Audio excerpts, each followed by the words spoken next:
he pretty much called him a punk. He pretty much called the sword a punk, like, you a punk. All that power, you no brains. Then the sword submitted. You're like, all right, you right. Noble reincarnation, chat. And right off the bat, you can tell this is going to be an isekai. But here's the thing, right?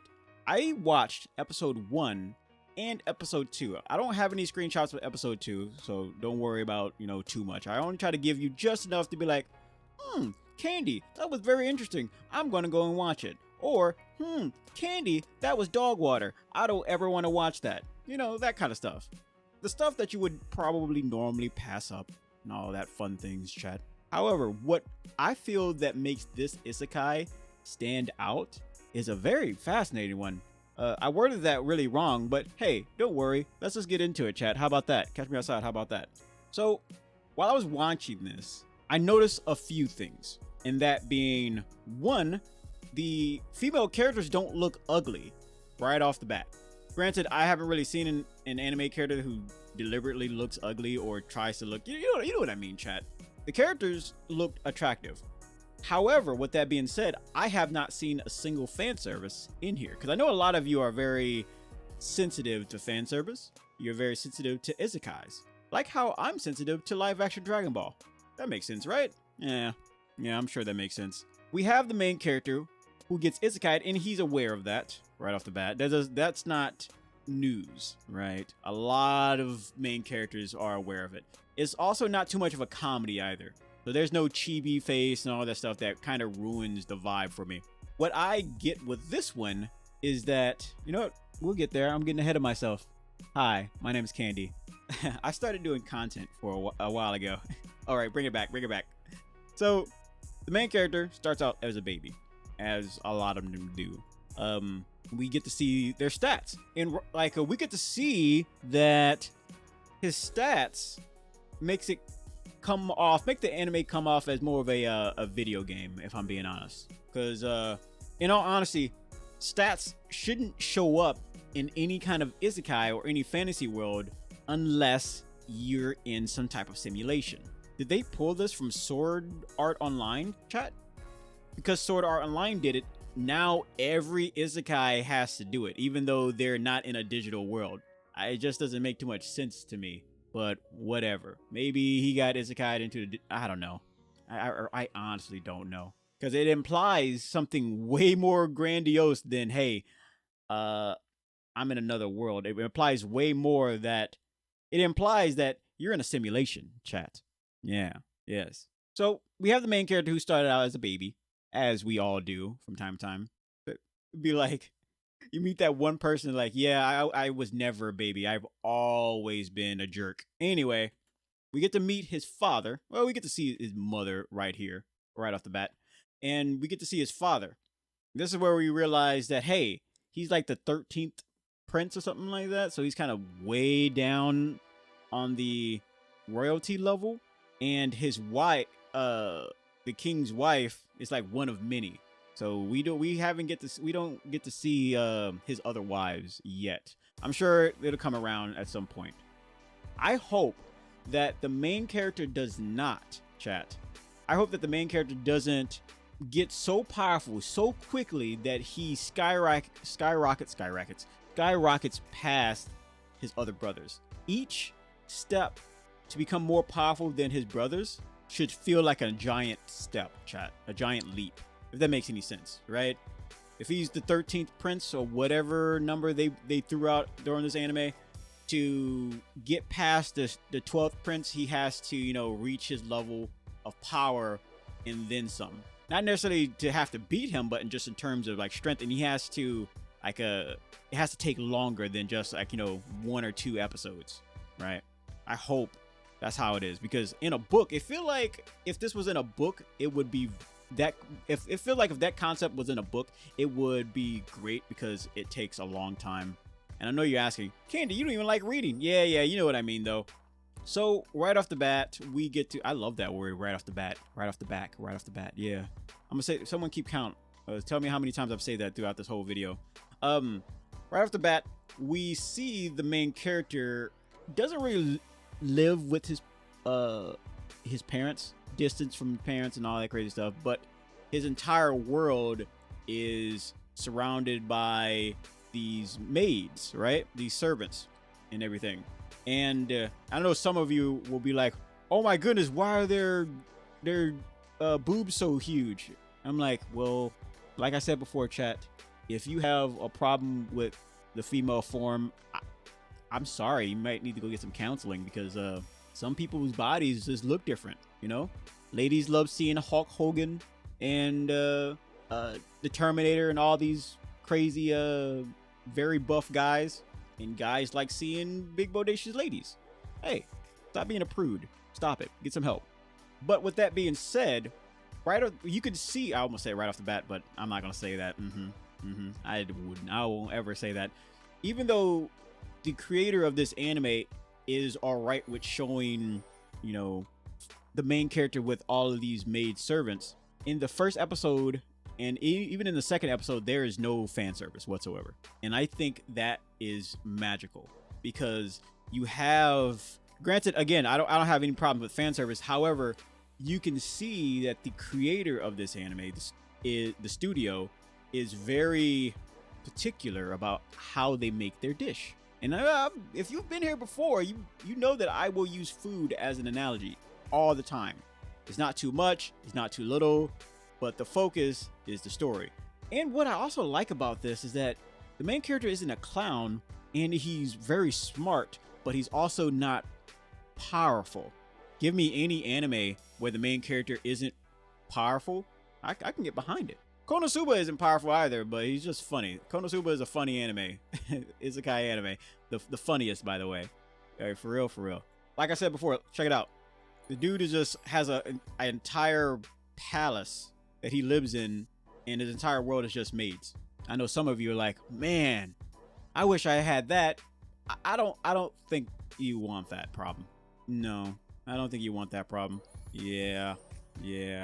Just because ladies are nice looking, chat, or for some of you, just though guys are nice looking to you, guys or girls, or guys and women, yeah, you gotta be careful with that. No Roblox stuff. No Roblox stuff. We were talking about Roblox during the live stream today, but just because they look appealing doesn't mean, anyway. I'm not trying to teach you anything, chat. Let's just talk about the anime. All right. So we have the main character who kneels, and when he was called to meet his brothers, and I think that's an awesome bit of writing. I like that. It shows that, hey, even though he's like from an entirely different world, he knows how to play the game, chat. Royalty has to be respectful towards those who are just better than you, either by right or blood or by number, because you're 13 and they're, I don't know, they're the 12th brother or something like that. We get to see his cursed weapon. Now, in this situation, what ended up happening is that the brother wanted to test him by giving him a cursed sword. A sword that kills everyone who holds it, which is crazy to me. He clearly wanted to get rid of his brother for whatever reason. Why? Who freaking knows? And by he, I mean, there's a sword, chat. Looks all nice and everything, but it's taken the lives of so many, as far as I know. But here we have an older brother who, for some freaking reason, decided to give his brother this sword. And because the brother didn't want to show disrespect, he picked it up. Now, for me, I've been like, what is this? I'm not picking that up. It literally spells death right there on the blade. Or I've been like, is this a cursed sword? What are you trying to do to me? Like, I'm not stupid. I'm not stupid. But yeah, I'm not really sure what his issue is. Here's the thing. He has sharp teeth and all that. I think I got a screenshot. Yeah, there it is. Right here, chat. He has sharp teeth. Dang it. There we go. So he has sharp teeth, which easily makes him the bad guy, right? He looks like he's a villain. But I think that's far too on the nose. It's a bait and switch, chat. Trust me. It's not real. He looks like a bad guy, but in all honesty, I think he might be good.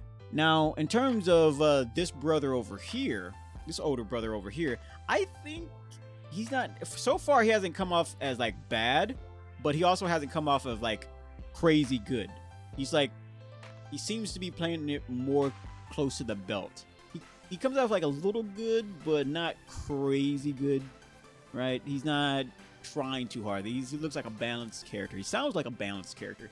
I don't know who the heck this guy is. He's a guy way in the back. I don't think that's a brother. That's just some, I don't know, some guy who forgot to eat breakfast. I don't know, chat. Pick somebody. Pick a name. Steve. Let's call him Steve. All right, Steve. Goodbye. So we get to see how intelligent the main character is, right? Because she says, hey, can I have some time off? Because my family's or my my town's home was flooded. And I need to go back to my village. Yada this, yada that. And the kid over here was like, flooded, huh? All right, well, I'll just buy it.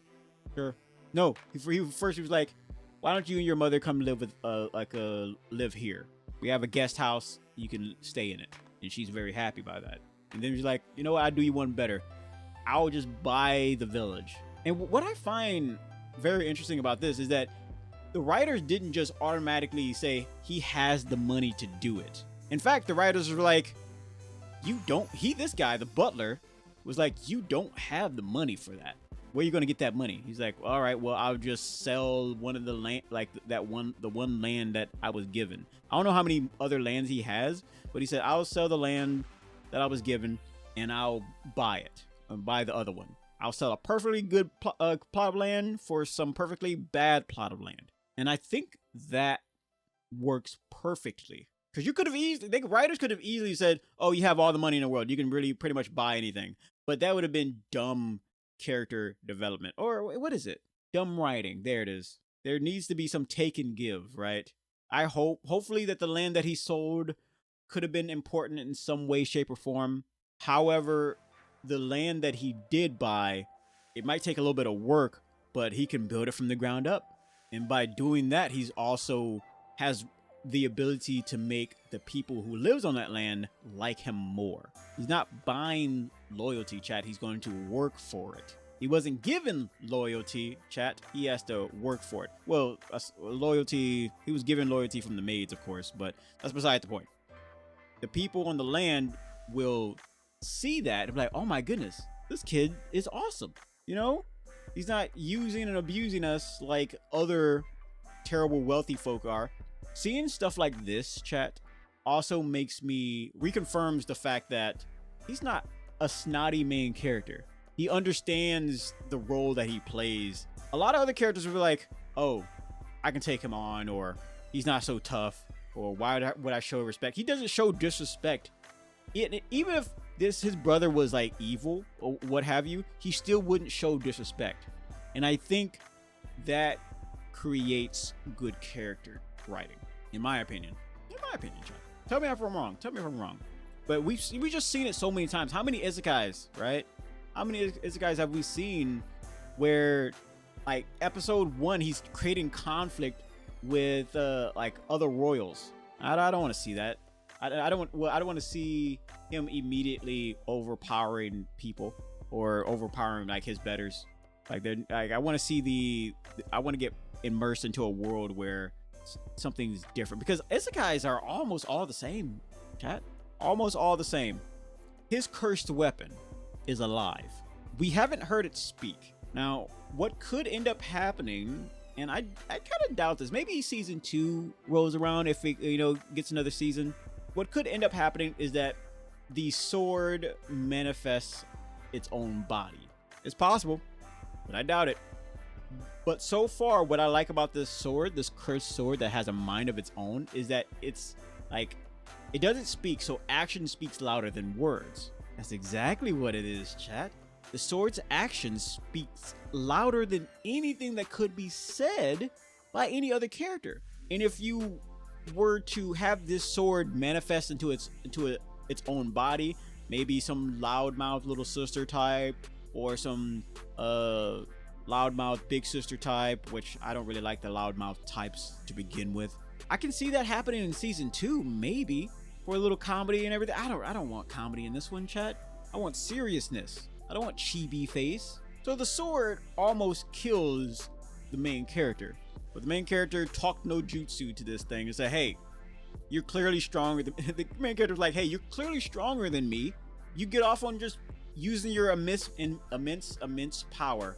Not mincemeat power, chat. I'm talking about immense. It's a word that I just learned 5 seconds ago. Yeah, because I'm built like that. You get off on using your immense power to fight those who are weaker than you. I'm clearly weaker than you, but it would take more power. What's the word? He pretty much says it would be better for you to use your power on those who deserve it. Why would you use your power on someone like me? I don't deserve that kind of death or whatever, what have you. Like, I never disrespected you. He pretty much called him a punk. He pretty much called the sword a punk. Like, you a punk. All that power, and you no brains, and the sword submitted. I'm like, all right, you right. Like, homie, you are right.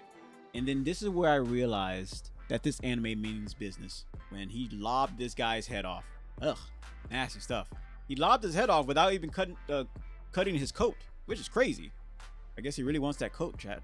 I guess so. Right in front of his men, too. Ugh. It's like, oh, someone take out this 9-year-old kid. Because in this, he's like around 9.